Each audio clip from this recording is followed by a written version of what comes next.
See, I'm putting you all on your mute, all on mute, and we'll begin. Is it okay? Any response? Is it okay? Hello? Yes, sir. कोई बात करो यार तुम. Yes, sir. Yes, sir. Okay, fine.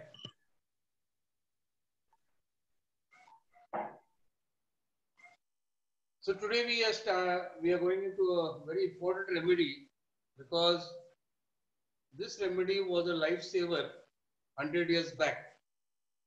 Why I say 100 years back? Because after that there are a lot of supplements to the milk which has come in.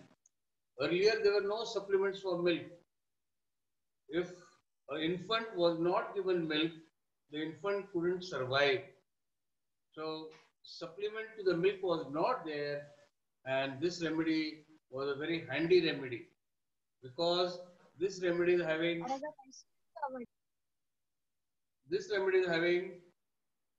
intolerance to milk in any form. When we say any form, there are a lot of forms of milk, right from regular milk to curds, buttermilk, then your even chakka, basundi, milk sweets, or we call it this Shrikhand. This is all different kind of paneer, different milk mithais. So here, Athuja is a remedy where there is intolerance for any kind of milk. And at least, for example, some people are sensitive to milk, but they can digest buttermilk or curds. But here it is any kind of milk, and the milk is to be vomited out immediately. The moment the child is to take milk, the milk is to be vomited out in the form of curds. Curdy vomiting, वो दही बन जाता था, दूध का दही बन जाता था. So this was a lifesaver, because in olden days, without milk, the small infants, they used to die. And what is to happen when there is no, again, we go back to the same old structure of drowsiness, or what we call uncontrollable sleep. When the brain is not having enough nutrition, the person can become drowsy. And milk was the only food an infant could have. And if the milk was not been able to digest, the infant could die, because there was no other medicine where they could give something to the child, nor there were salines, or we are talking about 100 years back. This was a lifesaver, and this lifesaver continued for quite a long time, because if we talk about homeopathy being absolutely practiced for last 200 years, so at least 100 and 150 years, this remedy is still being used. And today, even today, whenever a child is brought to me saying that as soon as he drinks milk, he vomits out, I always think of Athuja. Now, when the brain is not having enough, nutrition, the child goes into a stupor, or what we call uncontrollable sleep. Now, naturally, when the brain is not getting nutrition, how can you expect the brain to have been active? It cannot be active. So this is one aspect of puja, and even sometimes the children used to go into convulsions after being given milk. Now, any milk, when say any form, that is, includes mother's milk, cow's milk, buffalo's milk, any milk in any form, goat's milk. Of course, we don't have donkey's milk, but any milk in any form, it is to be vomited out. So when there was nothing in the stomach, the children could go into the tonic convulsions. Now, what are the tonic convulsions? Tonic convulsions, when the thumbs are clenched inside, that is tonic. And when they're stretched outside, When they're stretched outside, that is, when they're stretched outside, that is clonic. So here, this is a tonic conversion. They used to have tonic conversions with the eyes drawn down, and they used to go into convergence because of no nutrition to the brain, or because of milk indigestion. Or some children were so allergic to milk that the moment they were given milk, they used to go into convergence. So what I am telling you, I am trying to emphasize on is this remedy where milk intolerance was there. There are a couple of remedies which have milk intolerance. This is not the only remedy, of course.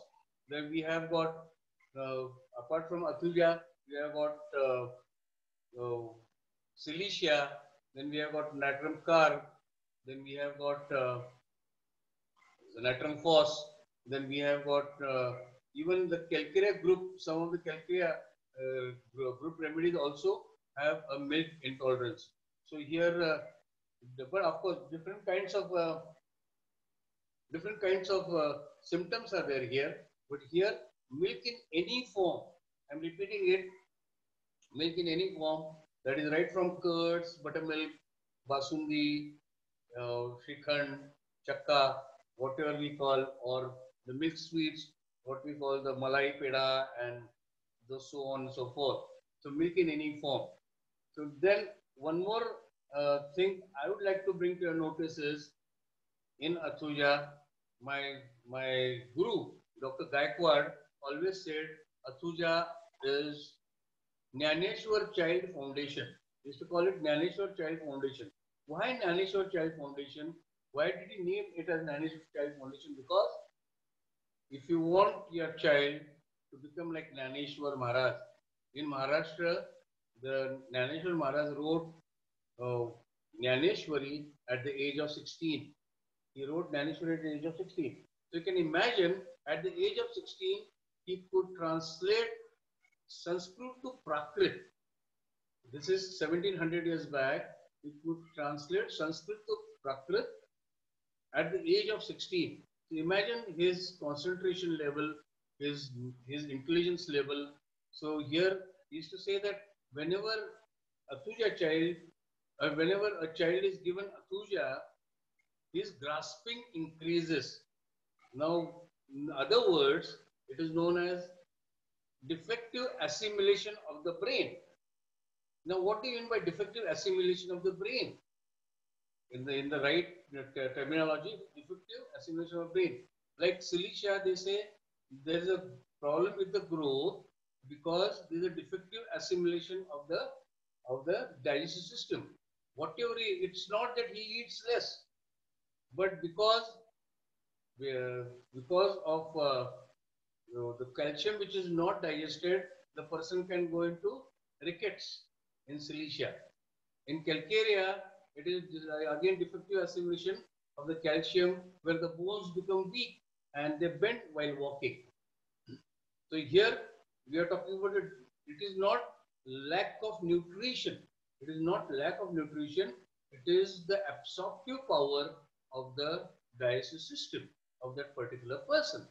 So here we talk about defective assimilation of the brain in Athuja. That means it's not that child is not putting in efforts. Now remember one thing, sometimes we see the children in our house also, we tell them to write down a particular word. For example, a spelling called children. Because tell them to write this particular word children for 100 times.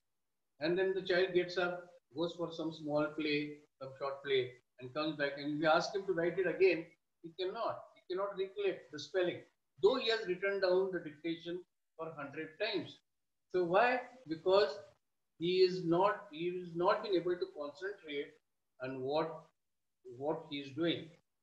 So that is known as defective assimilation of the brain. So sometimes so as I always say, Athuja is sort of a brain tonic before exams.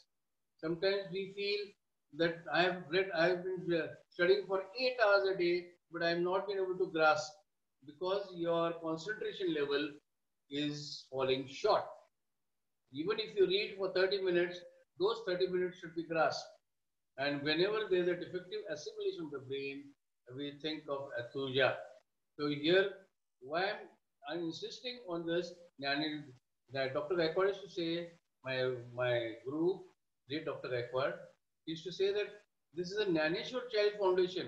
If you want a child like Gnaneshwar in your family, you should give Atuja to the child and see he becomes a ek party. Ek bar wo pad lega, it will be finished. So we call it ek party. So once he reads it once, and then that assimilation is there. He can assimilate whatever he has read and he can recollect it. So there are a couple of remedies for exams like Jalsemium. Jalsemium, you see, Jalsemium becomes dull. He continuously feels sleepy before exams. Whenever he opens a book and he starts seeing that his eyes start closing because he becomes dull, and because of the exam tension, what we call the examination funk, he just cannot stay awake. So now it's a very important thing for students because they have to, sometimes they stay awake for almost 20 hours and 4 hours they take rest before exams. But in the case of Jalsemium, he keeps on falling asleep, especially during studies. And that is because of tension. Then Argentum nitricum, he becomes hurried and worried. He becomes hurried and worried before exam. He doesn't know where he has kept his books, where he has kept his pen, where he has kept his wallet, and he keeps on hurrying and worrying. So that's why that examination funk sets in Argentum nitricum. In Silesia, it is brain fatigue. Not that the candidate has not prepared well. Though he has prepared well, but the moment he goes to the exam hall, he goes blank. His brain goes into fatigue. Brain को बहुत heavy हो जाता है, and the moment he sees the paper, he goes blank. He has got no confidence to solve the paper, so he goes blank in Silesia. Whereas in Athuja, you will find the children, though they put in a lot of efforts, they cannot spell it rightly, and then we say that, well, I think he is a child of autism, or he is a slightly deficient child, or he is a compromised child, and so on and so forth. It is not that. It is, if you give Athuja in these children who are putting in efforts but not being able to concentrate or absorb what they are doing, that it is known as defective assimilation of the brain. And here, certainly, you can think of Athuja. Now, I'm opening up the screen for question and answers because it's a very small remedy, and I want you to ask me some questions, please. Can you hear me? Hello? Yes, sir. Do you want to ask some question, please? Or everything is clear? You understood the whole remedy? Hello? Yes or no? Yes, sir. Okay. Shall we close the lecture? Sir, can you describe about remedies for hair fall? How to differentiate? Oh, you want to know for hair fall? Fine. See, there are different kinds of remedies for hair fall. First and the foremost problem in Maharashtra is what we call the bore water. A lot of places, of course, not like places like Mumbai, but a lot of places they have got bore, and they use bore water for everything, right from washing to drinking. Now, bore water is having a lot of char. Char is a lot of salts in it, different kinds of salts, a lot of minerals in that bore water. And this bore water will give you a great hair fall. And in this circumstances, definitely I would think of Natrum Mur as one of the leading remedies in people who have continuous use of bore water. Even Natrum Mur can be given in grief, where there's a lot of, because of grief also. And whenever there's a grief, there's a lot of confusion going on in the mind, and here the person can become like Natremur, where there is upper part is emaciated and lower part is semidropsical. That means they say 2 hours of mental labor is equivalent to 8 hours of physical labor. The same calories are spent whenever he is continuously thinking or ruling over one particular thing, and then we can think of Natremur. In Silicia and Sepia, there is a hair fall due to multiple deliveries. Now remember, whenever a woman goes through pregnancy and delivery, a lot of energy is spent because she's giving life to, she's giving birth to one more life. So here, and then after that, she has to breastfeed the child also. So here we have sepia after, because of multiple deliveries, there can be a hair fall. Remember, my dear friends, the nature does not believe in cosmetics. Nature says if there is some deficiency, the first thing which has to be sacrificed is the hair. Because if you don't have hair, you still can survive. But if you don't have heart, you cannot survive. Or if you don't have lungs, you cannot survive. So nature does not believe in cosmetics. So whenever there is a grief or whenever there is a deficiency, the the nature says that the first victim is the hair, because it does not believe in cosmetics. We do believe in that. Okay. Then we have uh, balding at a very early age. Early age, bole to premature balding. Say, for example, like at the age of 15, a person starts going bald. Now, why does he go bald? That means there's aging, early aging symptoms. Yes, you must have seen the movie called Pa. In Pa, that though he is a small child, his body has grown big, but his brain is of a small child, and he starts balding. So here, balding at a very young age, we think of Barata carb. Barata carb is one of the remedies where there is balding at a very young age. Then, because of prolonged illness like typhoid or cancer or after chemotherapy, we think of phosphorus. In phosphorus, we have hair fall after prolonged illness. Well, if a person goes through illness for a long time, we think of hair fall. Yeah. Then, then we have hair fall due to thick dandruff, and dandruff is again an infection of the itching of the scalp. Dandruff is itching of the scalp with the skin coming out of the scalp. Then we can think of mesothelium. Mesothelium is one of the remedies where there is thick uh, scabs on the scalp, and we keep on scratching the scalp, and the scabs come out with the hair. So that we think of mesothelium here. Then of course, some remedies like puja, where it has got a direct action on the gonads.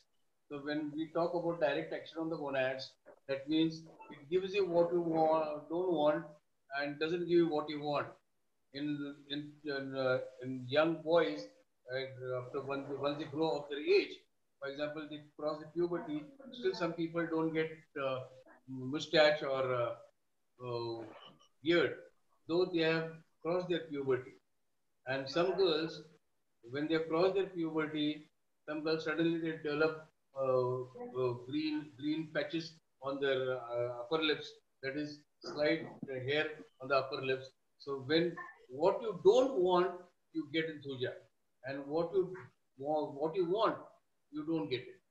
So it is a very peculiar remedy where again for example, if a girl doesn't have long hair, even after she's gone into puberty, I can think of puja, because a lady should have a thick hair, thick growth of hair, because she usko choti pani hai, so usko naturally she would like to have thick growth of hair. So it's sparse growth. For a boy, it doesn't make much difference, but for a girl, they have. Then one more thing, it is we call it bifurcated ends. The hair becomes bifurcated at the ends, and here again the remedy will be Natramur, where the ends of the hair they become bifurcated. Yeah. Anything else? And then for a general purpose, when you don't have any symptoms, just hair fall. There's one remedy called Visbadem.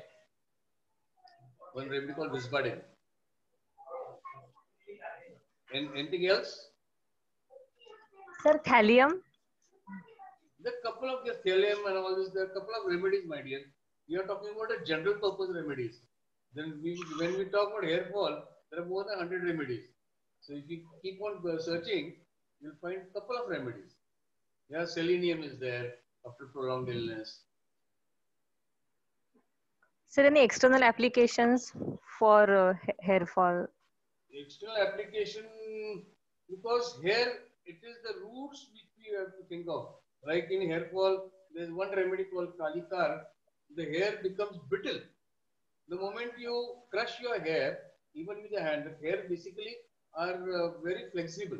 But if you crush your hair, the hair just break. So they become brittle. And brittle hair, the breaking of hair. So you have in Kalika.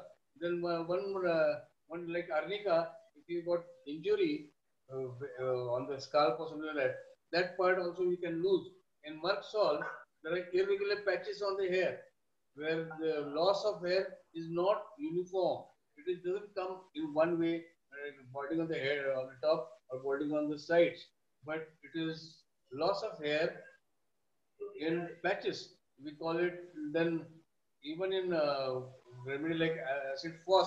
In acid floor we have hair loss in again patches. It is known like alopecia areata. So here, as I told you, you name the remedy and there is a hair fall, a couple of hair fall remedies, but we are talking about general purpose remedies. Yeah? Anything else?